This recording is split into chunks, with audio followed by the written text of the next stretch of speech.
Дууд дохоо хангасан хотын чинь хажуухан цонхны цаанд хүүхэд нойрсож байгааг бидний хинэж бодлогүй яваа.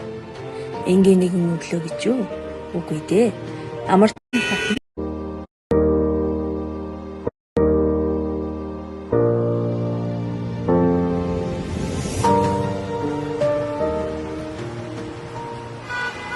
Дууд дохоо хангасан хотын чинь хажуухан цонхны цаанд хүүхэд нойрсож байгааг бидний хинэж бодлогүй яваа. Энгийн нэгэн өглөө гэж юу? Үгүй дээ. Амар тайван орчинд амьдрах хүүхдийн эрх чимээгүй зөрчигдөж байдаг. Сэтгэлтэй байгаарай. Тээврийн хэрэгсэл жолоодох үедээ гар утсаараа ярих, цахим орчинд хандлагыг бичлэг үзэх явдал ихсээр.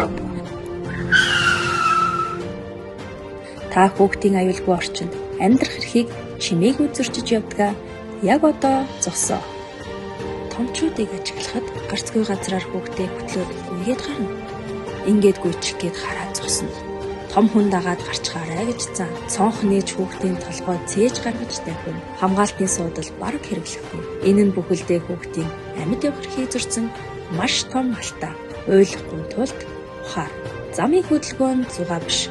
Заавал биелүүлэх хууль дүрм.